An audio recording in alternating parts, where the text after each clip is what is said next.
How you doing, Gary, Indiana? It's your girl, Dinahlynn, and today it's going down. Gus Redmond, music producer who's been in the business over 50 years in the Chicagoland area, will be right here with us at the all-new WLTH studios. Be sure to come on down. We're going to have a blast. Overall down to a B. They have a status tutoring in math and English language.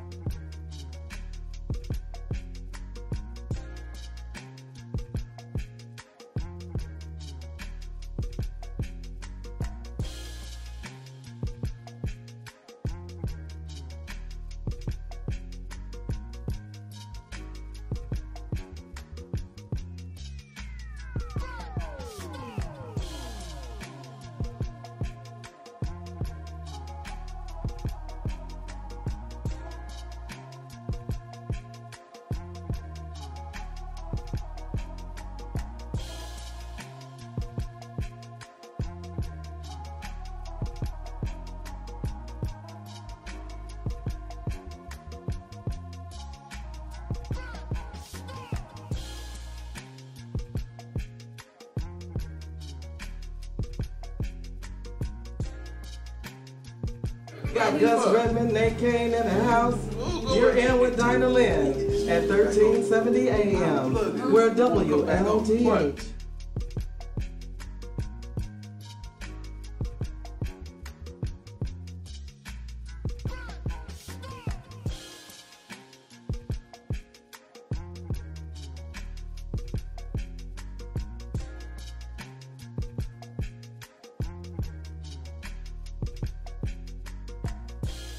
Good afternoon, Gary, Indiana, and welcome to our music showcase featuring Chicago's own Gus Redmond, legendary music producer for Music Quest Records for almost 50 years.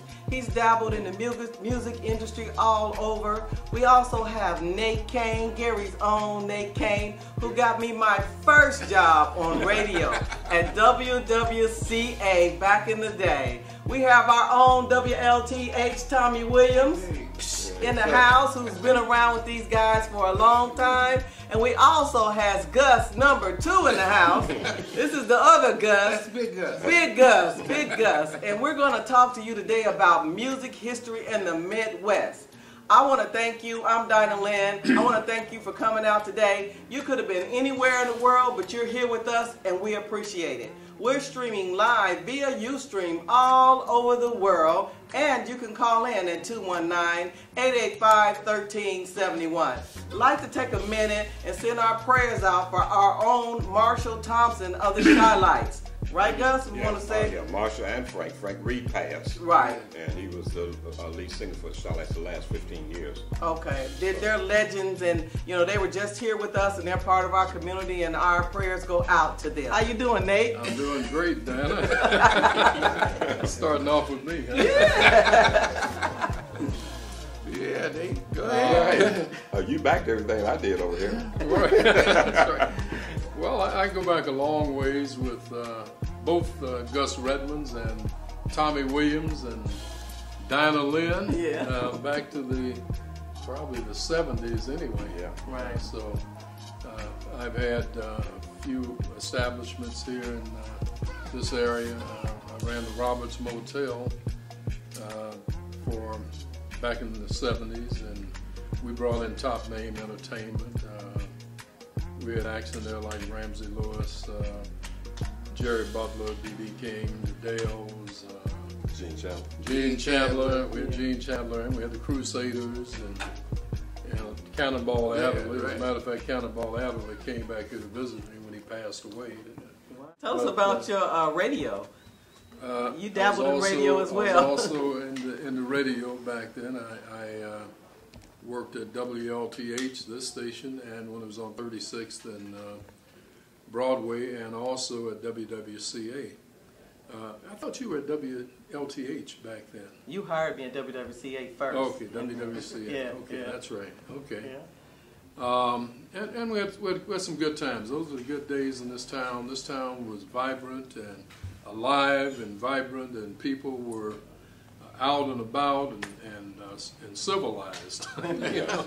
So I see. So I remember when I left Roberts Motel, Gus Redmond took over Roberts, and they renamed it the Zanzibar. Oh yeah. And that was a very nice establishment back in the day. I left there and went to the Mod Hatter. I bought the Mod Hatter over in Hammond. Right. And we had, it was a disco at the time that seated 1,000 people in the middle of a shopping center. So it was before its time. And we had top name entertainment through there. We had groups like the SOS Band, Shalimar, B.B. King, The Dales. the Dales, the Spaniels. We had with their 25th anniversary reunion. And we had, who else did we have? We had Roy Ayers. We had all the top name entertainment, Manhattans. We had all the top name entertainment. Those are the good old days. Yeah. What's your take on that, Tommy? What about your music experience back in the day? Well, You I worked with everybody, huh? Oh yeah, I first got started at WOKJ, Jackson, Mississippi, when I was in college. Mississippi. Okay. And I came to WGRY in Gary, Okay. and I worked WWCA. In fact, I worked at WYCA at one time, WGOB. You worked at WGRT. WGRT, great Yeah, radio. yeah, that's right. That's when I was over with the great guys. With the Rodney great guys. Jones, yeah. Okay. Okay. And that's when I got to know Record Row. Record Because you know about Record Row. Michigan Avenue. That's That where I was came off. Michigan. I came off of Michigan Wow. I Avenue. came off of Record Row. Well, when did you first meet Gus? This Gus? I met Gus about 1966 somewhere. Yeah, something like that. And it's when you and Gene Chandler, you were Yeah, traveling with I was Gene with Chandler. Gene, and I was Yeah, Gene's with road manager. Yeah, he was road Okay. manager with Gene Oh, Chandler. road manager. Yeah, Wow. that's when I first met. Well, me and Just Gene Gus. came out of Inglewood High School together. Yeah, that's so why I first why met had Gus. a Yeah, chance to go with yeah, Gene. yeah.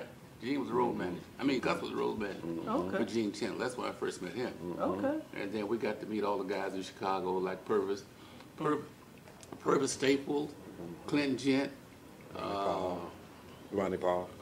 and all those guys. Don Cornelius. Don Cornelius. Okay. Who was the DJ? Who was the at the DJ? time? It was a VON at the VON. time. Yeah, Butterball Crane and all those guys. Joe Cobb. Joe Cobb. They were working at I was WVON. there, we got Dr. Rock. Dr. Rock. Rock. But Rock was Frazier. working at WMPP. Yeah, he was. Yeah, He was at, Yeah, he was with at, big with JJ now. yeah, he was with I thought he JJ. was at VON also. No, he wasn't with No, the big he guys. he went didn't to come with the big Milwaukee. guys. He went to He went Milwaukee. straight He from went to Milwaukee, Milwaukee. right. Okay, Gus. It's all about you. You know, our listeners want to know about being able to reach out and touch a music producer who's been in the area. I know we have other Gus here as well, but just throw out some names. I know you guys have worked with everybody. What's your most, I know all your artists are special to you, but what's the one that's closest to your heart? Me? You know, I didn't produce everybody that I worked with. I was the promotion director for the companies. Okay. But the only song that I had a chance to write, I didn't produce it, was the Sly Slick and the Wicked, Okay. which hit in 1970. Okay.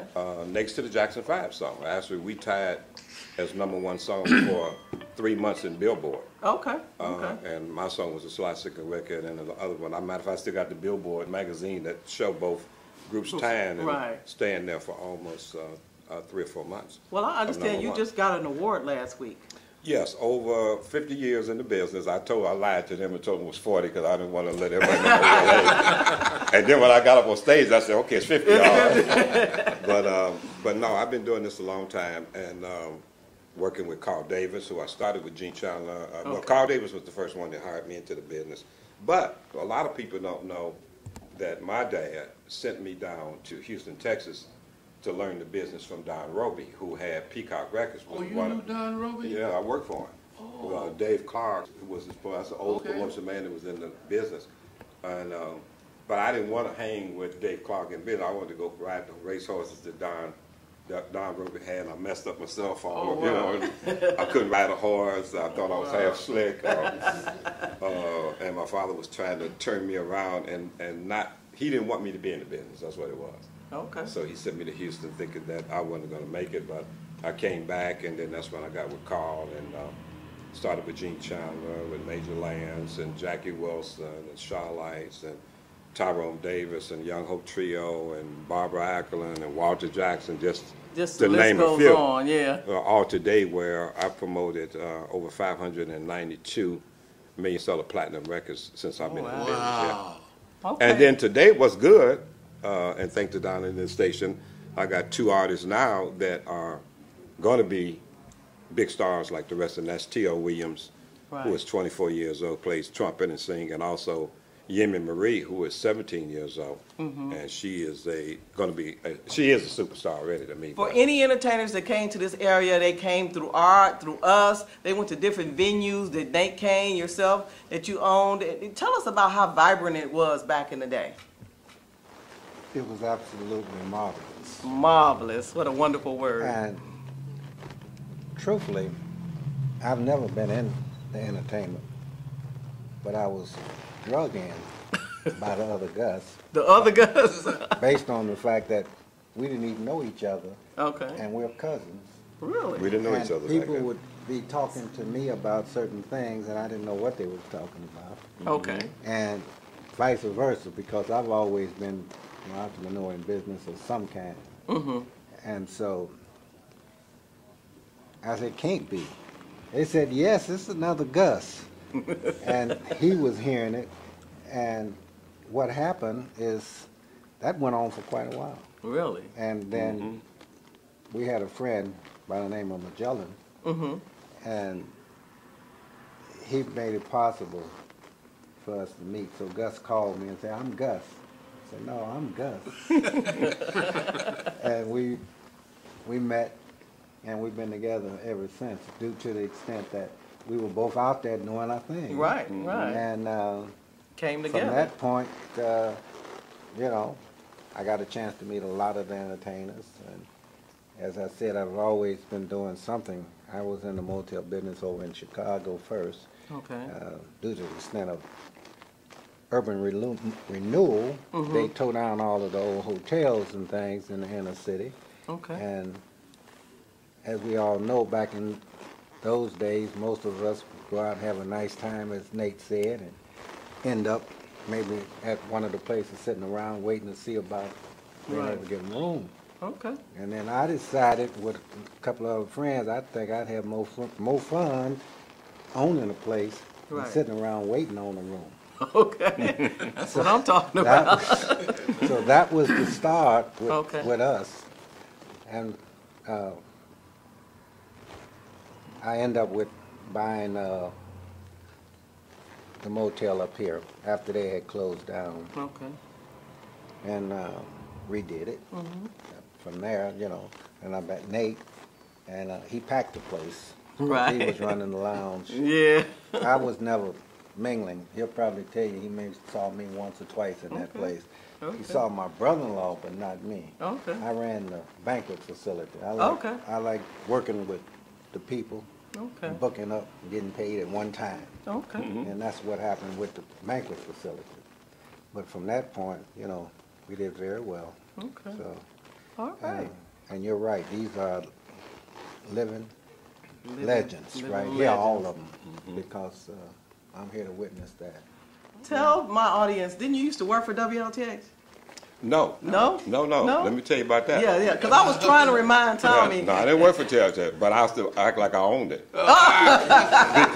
because my boss owned it. Your boss owned Yeah, it. Carl Davis and Okay. Tom Lewis Tom and Lewis. Jim Hutchison. Jim Hutchison. They had the bank, the Drexel Bank in Chicago on 47 and Drexel, Okay. and they had the bank on 35th and King Drive. Okay. So Carl Davis, my boss, talked them into buying the radio station. Then they bought 2 stations down in New Orleans, WYOD, Oh, yeah. and then they bought the station in St. Louis, KTZ, Yeah. and FM and AM over there, and they bought the one in Augusta. So they had 7 Right. stations. But Steve Brisker worked for Carl Okay. Oh. and as a program director. Right, right. And Under me, I worked there. And I used to come in the station and bring my 12 records or 15 records I had and go in and take all the records Steve had out and put my 15 in and dare him to say something because I'll call Tom and call That him in a was minute. it. Right. So I used to What you threaten say, him. I used to Nate? threaten him all the time. You remember that? I was there at that I time. know that. I know about that. You remember that time that Tom had a girlfriend, right? Oh, my goodness. And Tom wanted this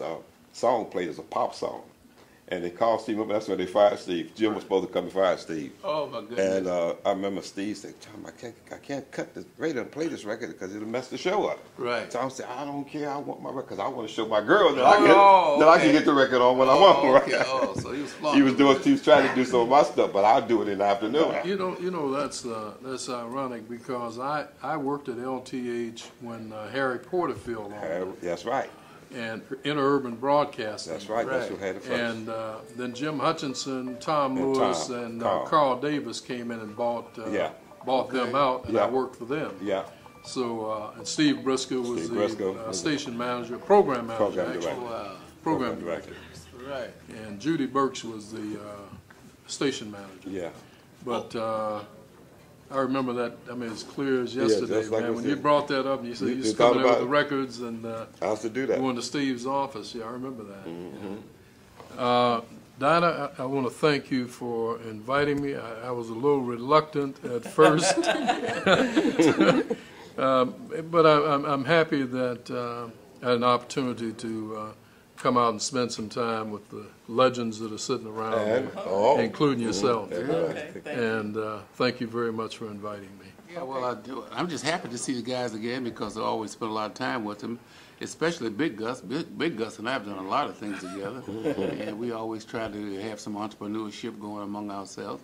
And we've just launched a brand new internet channel called Smoking99.com. Smoking99.com.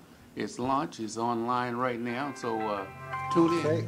I want to say I got a surprise for you. Uh-oh. We got something we're going to get into that you're going to love. Me and Gus represent an organization called Infinite Scholar. Check that out, infinitescholar.org. And we facilitated in September over here at the Genesis, we gave away $5 million over here in Gary to high school kids going to college. So this is something we're doing again. September coming up this year again, and May 13th, 14th we'll be at Inglewood High School in Harvey, Illinois with the mayor of Harvey. We did it at Inglewood, so altogether in this area we did $12 million around the world, around the United States. In the last 11 years we've done over $1 billion. Oh, wow. And this is monies that is there. Most people don't believe this. Gus, he didn't believe it at first. I didn't believe it until we were there and seen it with our own eyes. That all these kids were able to come in here with no monies. All they got to do is have a 2.5 and up. All right. And their grades, and they got this money. So it's there. Okay. And you'll be hearing a lot from us, from Gary and Harvey and also Chicago. Club Nouveau is going to Club call Nouveau. in from, y'all remember Club Nouveau? Oh, Romas yeah. and Jefferson? Yeah. Okay. And I'm working them, and they got a record 28 with a bullet and billboard, and Okay. they're on their way back up. Tom, I got to talk to you about bringing them in town. Right? Okay, you and Nate got to bring them All in. right. okay? Well, thanks. All right. Let's give a round of applause for the guys. We appreciate you coming.